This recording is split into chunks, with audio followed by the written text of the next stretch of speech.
Welcome back. Week 2 in the books.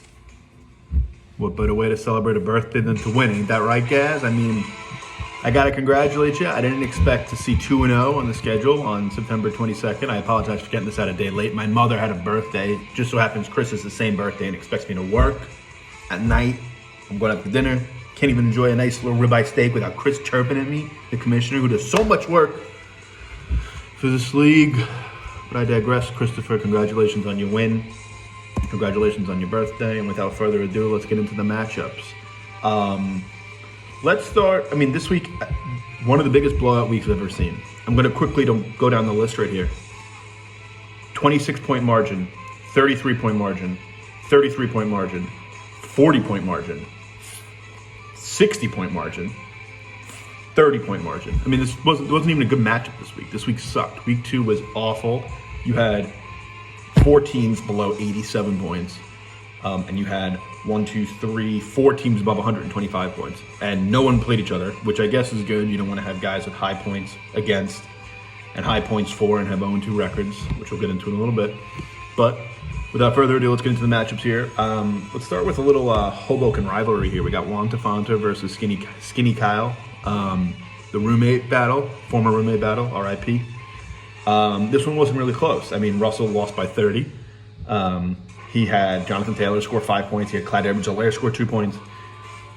No one really did well. Graham Gano got 22 on Thursday Night Football, and Tui blew by that. Tui just had Emmanuel Sanders play a little poorly, but everybody else did really well. 35 points from Kyler Murray, looking like QB1. Tui's got a good team, first place. You gotta tip your cap there. Next, we're going to get into a little Bishop Sycamore versus Hollywood. So Stokes finally got on the board. He got a W. He had Aaron Jones and Tom Brady combined for 65 points. DJ Moore got him 13. He played really well. No one played really poorly. The RB2 is going to be a question mark for Stokes, but I think Kyle Pitts got him 7.5 points, so he did pretty good there. Kyle put up 98, just ran into a freight train, 193 points. What are you going to do? Stokes had a good week.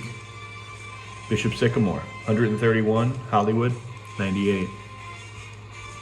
Next, Dak for Prez. Andy inexplicably dropped New England defense, who had 4 picks against Zach Wilson in the first half, or at least the first 3 quarters. Dak for Prez. Dak got him 8 points. Corey Davis got him 0.8. Pretty much all you need to know. Mike Evans showed up, 19 points, but it wasn't enough because Kirk's cousin's friend's Balls, also known as Patrick, had a great week. Aaron Rodgers had 26. Robert Tonyan had 11. Chicago had 19. Chicago defense has done wonders for Pat in the past. No surprise it does it again. Kirk Cousins' friend's Balls wins 107-74. Next, we have Chiquita Banana versus 3 inches is a lot. This was an interesting matchup because this was close. And then at around, I want to say 6:45 p.m. Eastern time, Derrick Henry had a 60-yard run, and the Tampa Bay Buccaneers had back-to-back pick sixes, which I think, off the top of my head, that's 8, and then that's 12. So 28 points in about 5 minutes for Tom. That'll do. Derrick Henry scored him 41 of his 126 points. He won by 40. Great week. Tip my cap to Thomas there. Survive in advance, baby. Good win. Luke really, you're not going to beat 126. He only put up 83. He got nothing from Antonio Brown. He got nothing from Tyler Higbee. David Montgomery had 7 points. Tyreek Hill only had 2.9. So, weird week for Luke.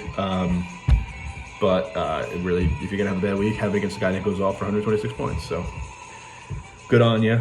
Next, we'll do Sal versus myself. Sal's team had McCaffrey, Buffalo, Nick Folk, Mike Williams, Terry McLaurin, and Josh Allen all get over 15 points against me. I had 3 players get over 15 points. Put up 100, still lost by 26.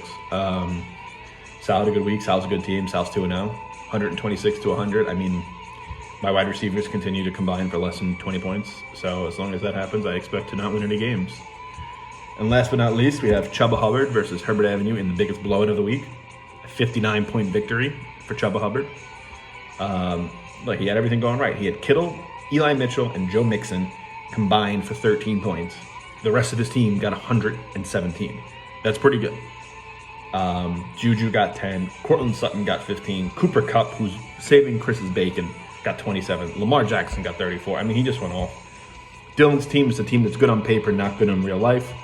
Herbert, Metcalf, Keenan Allen, Claypool, Kamara. I mean, they combined for, I want to say, less than 40, which you're never going to win when that's the case. Damian Harris had a really nice run against a horrible Jets team. At the end of the day, Chris is 2-0 and Herbert Avenue's 0-2. And that concludes our recap. Christopher, congrats on your win. Without further ado, let's get into the power rankings. 12 ahead Dill. Last in points, 0-2. You know, you can argue, you know, points against for him is pretty rough, 230, but like when you have 163 points for, you're not going to get that benefit of the doubt. Next, we have in 11th, Skinny Kyle. You know, Russell again, 7 more points than Dylan. Another pretty tough points against, 225, but again, 0-2, 170 points for, averaging 85 a week. You're not gonna get much higher than 11. 10 is myself. I average 100 points a week, but I average 255 points against me, divided by 2 is roughly 127 points a week against me. For reference, Chris has 140 points against him all year, and I had a 127 on average against me. But I digress. My team's 0-2, and I only have 200 points, so therefore I'm in 10th. 9th, I have Andy. Andy's 1-1, but he's only got 182 points for. He's been fortunate to only have 191 points against, but he's 1-1, and that's why he's 9. 8, I have Matt Stokes, and that might surprise a few people because Matt had a good week this week. Matt has 199 points for. Matt also has 175 points against, but he's 1-1, and he's top 8. He's a playoff team in my eyes. That's all you need to be. Matt knows you get to the dance, you win. He's former champion. He gets it. So Matt's at 8. 7, I have the only 0-2 team to ever be, I think, higher than 8, and Kyle Carp. Kyle's team's not bad. Averages 202 points for. He's just getting crushed on the points against. 236 against. But Kyle's got a good team. I know he's 0-2, but he's still, you look at the team, it's there. It's going to show up. He's going to get better matchups. I'm not saying he's going to get gas matchups. These cupcakes. But either way, Kyle's going to be okay. I'm ranked at 7. 6, I have Luke. Luke is kind of a tale of 2 games. He has 212 points for. He had 83 this week, and he had, I think, 130 last week. So I don't know which team is which. He's 1-1. He's coming in at number 6. I think it's a good team. But we got to see. You know, I'm sure he's very happy to not see Derrick Henry again. I can imagine. Derrick Henry, you know, 40 points, number 1 overall. Seems to be a decent pick. 5, I got Pat. Pat is 2-0, 206 points for. Has had a pretty easy schedule, but you know what? You're 2-0, 206 points. You deserve to be ranked at 5. 4, I got the birthday boy, Gaz. I mean, I can't believe I'm saying this. 2-0, 208 points for, so that's respectable. Of just putrid 140 points against, but you can't control that. You play who you play. Now, I will say, Chris should probably be 1-1 in theory. However, he's not. He's 2-0. He deserves that. But I think for power ranking purposes, I have Chris at 4. He's ranked in the standings at 3. I think he understands that. It's a pretty decent rating. If you have any problems, please call me. If not, continue with your day. 3, we have Tom Gorman. Gorman has a really good team in my eyes. He has 220 points for. That's, you know, good for 3rd in the league. He's got King Henry. I think Tom's going to be there. He's a good manager, obviously, former champ. Knows what he's doing. I got Tom at number 3. I got 2 Sal, and that's just because I think Sal's got 231 points for, and he's got 204 points against. He's earned his 2 wins. 231 is no joke, putting up $115 a week.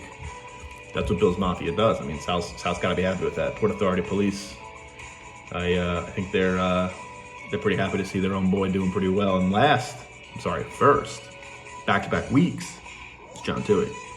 Juan Tafanta averaging 125 points a week. And it wasn't like a 1-week show out. He's done pretty well both weeks. He doesn't have a ton of points against, but who gives a shit when you put up a $125? Juan Tafanta, first plays, rocking and rolling. He's got QB1. I I think Juan Tafonte could have a good year. Had a tough baseball year. I know many of you are in the same league as us, and baseball was a little rough for John. John's usually the opposite. Usually a great baseball player and a not as great football player, but this year he decided to change. Good for him. So that's the recap. That's the power rankings. Again, we got Dylan at 12, Russell at 11, myself at 10, Andy at 9, Matt at 8, Kyle at 7, Luke at 6, Pat at 5, Gaz at 4, Gorman at 3, Sal at 2, and Tui at 1. So that's what we got for the rankings this week. I wish everybody good luck. The waiver claim has already been in. This usually comes out on a Tuesday, but again, I had prior obligations. I have family. I have to tend to things. I can't always be making these videos for you, Chris.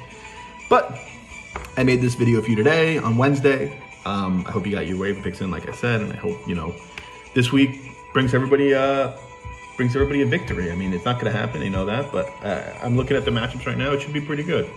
Kyle Karp, 0-2 projected for the most points. Me, projected for the second most points, 0-2. Goes to show you Yahoo doesn't know what they're talking about.